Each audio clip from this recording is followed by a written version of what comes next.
Hello बच्चों, आज हम इस वीडियो में क्लास 9th का एक्सप्लोरेशन का एनसीईआरटी सॉल्यूशन सॉल्व करने जा रहे हैं जो कि चैप्टर 6 का है। ठीक है, और ये आज हम इसको स्टार्ट करने जा रहे हैं। दिस इज़ वेरी फर्स्ट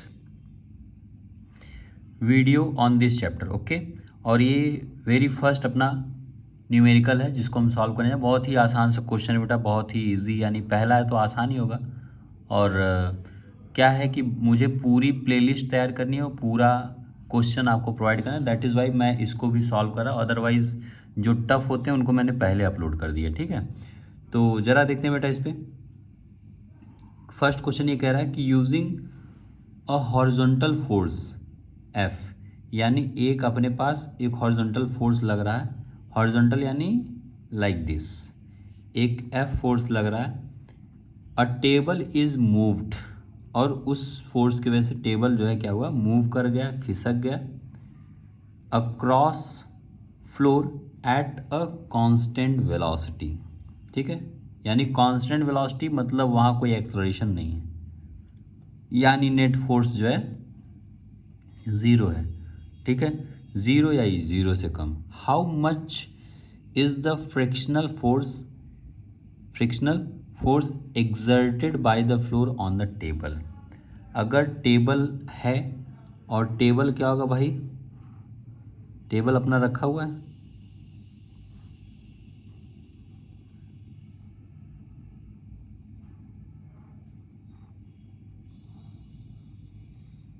और ये टेबल है। ठीक है, अगर ये टेबल रखा होगा, ये जब खिसकेगा तो यानी फ्रिक्शनल फोर्स लगेगा ना। अगर ये लग रहा है तो इधर उल्टा साइड लगेगा।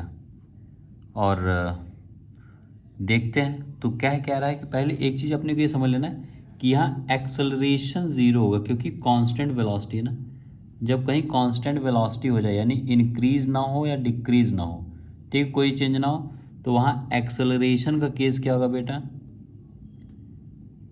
एक्सेलरेशन का केस जो हो जाएगा दैट विल बी, उसकी वैल्यू ज़ीरो हो जाएगी। और अगर एक्सेलरेशन ज़ीरो हो जा रहा है तो वहाँ नेट फोर्स भी क्या हो जाएगा, ज़ीरो हो जाएगा। आपको ये चीज़ समझना है। ठीक है, इन हॉरिजॉन्टल डायरेक्शन, एक तो हमने लगाया ये है और एक ये आ रहा है, इसको हम बोल रहे हैं फ्रिक्शनल फोर्स। ठीक है, अब ये दो फोर्स लग रहा है। अगर कोई नेट फोर्स नहीं है, ये नहीं है, तो इसका मतलब क्या है कि अपने पास जो दोनों फोर्स हैं, कौन सा, एक फोर्स अप्लाइड है, एक फोर्स जो कि अप्लाइड किया गया है, ये बराबर हो जाएगा फ्रिक्शनल फोर्स के बराबर हो जाएगा। यानी आप ये भी कह सकते दोनों की वैल्यू हो जाएगी।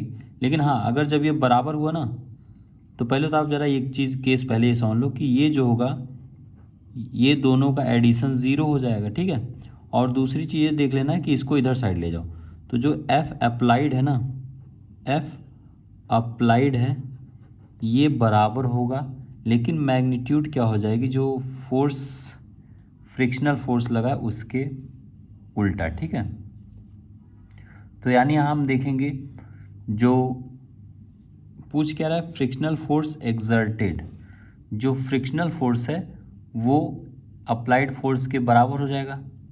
ओके, और यही रही बात, इसी की बात बोल रहे, जितना हमने लगाया उसी के बराबर हो जाएगा।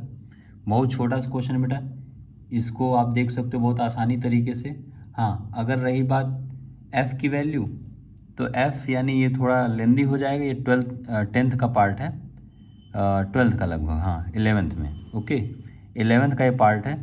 तो हम यहाँ देखेंगे एक फार्मूला होता है एफ इक्वल्स टू म्यू के एन। म्यू के क्या होता है बेटा, म्यू के हम जानते हैं कोफिशिएंट ऑफ फ्रिक्शन होता है, काइनेटिक फ्रिक्शन। ठीक है, तो इसको हम लोग बाद में देखेंगे किसी और वीडियो में। अब तक के लिए इतना ही काफ़ी है, मिलते हैं नेक्स्ट वीडियो में। तब तक के लिए thank you, take care, bye bye.